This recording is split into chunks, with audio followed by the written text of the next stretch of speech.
Hey everybody, this is Alex Merced from alexmerced.com, and this is a quick video to talk about what are futures contracts. Now, bottom line is a futures contract is just a contract to buy and sell a commodity. Like, futures contracts go all the way back to BC, and some of the first futures exchanges were actually in 1700s Japan. Because what happened is that a lot of Japanese military would actually get paid in rice, which fluctuated in value. So they wanted to lock in a price. So if I was someone who got paid in rice, I want to lock in a price that I could sell rice at. So I want to be on the sell side of a futures contract, meaning a contract to sell that in the future. Somebody else would be on the buy side, which means they would be locking in a price to buy in the future.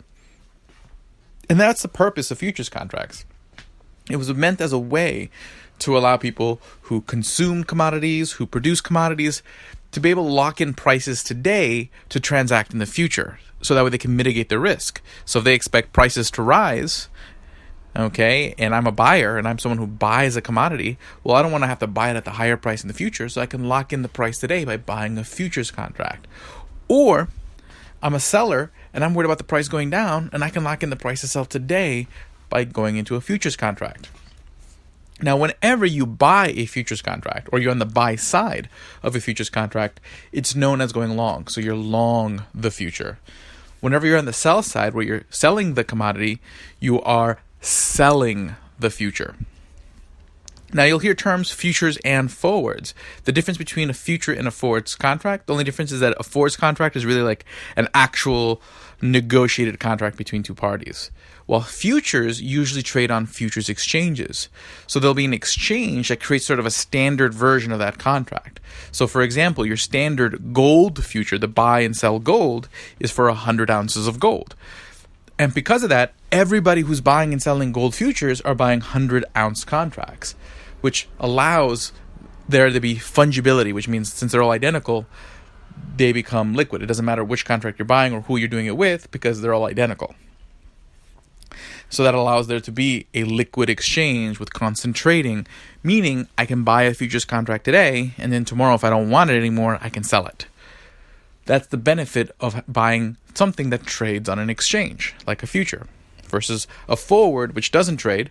So if I were to find somebody to enter a forwards contract with, I'm stuck with it. And the problem is, when you enter a futures contract, if you do not get rid of the contract, which is referred to as unwinding the contract. So that means if you buy your future, you don't sell it before the end date. If you sell a future, if you don't buy it back before the end date, what's going to happen is you will have to transact.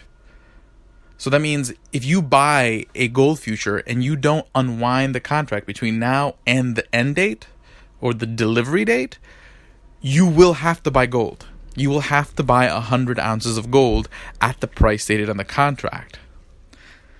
And you will have to be there at a particular point, at a particular place in time, to receive delivery of those 100 ounces of gold, which would be very expensive, because you put up only a fraction of the actual value of the contract. So imagine if you had a contract to buy 100 ounces of gold at $1,500 of an ounce. Okay, so 100 ounces times 1,500, that's 15,000. Actually, yeah, that's about $150,000. Sorry, it took me a second to do the math off the top of my head. Okay, so $150,000 is actually what's called the notional or nominal value of the contract. Basically, the price on the contract, the $1,500 per ounce, times the size of the contract, 100 ounces. But for that $150,000 contract, you don't actually have to pay $150,000. You only have to maybe put in what's called a margin deposit, which is kind of like a good faith deposit, a down payment, which we'll say is $5,000 as an example. It differs from exchange to exchange. So you'll put in $5,000 to become the owner of a $150,000 contract. Now here's where the risk comes in. Every day, futures contracts settle. Okay, futures contracts settle, which means that the money. So you've deposited $5,000 in your account at a futures dealer to open up that futures position. In this case, we'll say a long position. So you're buying the future. So if the gold price was $1,500 when you first put on the contract, and then the price went up to $1,510, so it went up $10 the next day, then what happens is that at the end of the day, they will credit you. So they will give you $10 times 100 ounces. So they will give you $1,000. And you will now have $6,000 in your account. Awesome. But if the price had gone down $10, then you would be deducted $1,000 out of your account. So in that case, if you have $5,000 in your futures account and gold dropped by $50, you'd be wiped out. You're done. You have no money in your futures account. So what happens is the exchanges set what's called a maintenance requirement. So before you even get to zero, they ask you to put more money. So let's say you put in that $5,000 for that futures contract, then the maintenance requirement is $4,000. So the minute it drops below $4,000, so the minute that the price of gold drops and they debit your account to the point where you're below $4,000, you're then going to be required to put enough money to be back up to that initial $5,000. So you're going to have to plop in $1,000 and some change.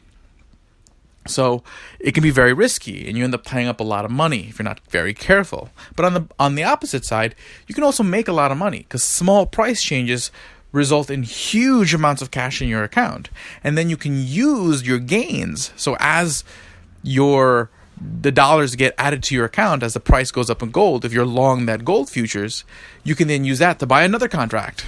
And then as the gold price goes up, now you're making money on 2 contracts. And as the money goes up, you use it to buy more contracts. And this is referred to as pyramiding. You're building up the number of futures you have. But again, you don't have to just go long. You can go short. So in that case, you would make money when it goes down and lose money when it goes up if you go short. But that's essentially the basic idea of futures. They don't just have futures on commodities now. You can buy futures on interest rates. You could buy futures on currencies. You can buy futures on individual stocks. But always remember, if you don't unwind the contract before the delivery date, you may be expected to deliver a commodity. And if you're suddenly now in the situation where you are short a gold future and now you have to deliver 100 ounces, well, good luck finding 100 ounces of gold on a short notice. So hopefully this gave you a better idea of what futures contracts are. There's a whole lot more about futures contracts. I teach for a company called Greco Financial Trading. So if you ever wanted to learn more about futures trading, what I'd recommend is buying our Series 3 exam materials, as that's specifically what it gets into. It actually goes into all the regulations for commodities trading, all that stuff. So that way, if you want to learn more about that, that'd be a good resource. And if you guys ever need to learn anything else, feel free to reach out to me and ask. So thank you for listening to this video. Have a great day and enjoy.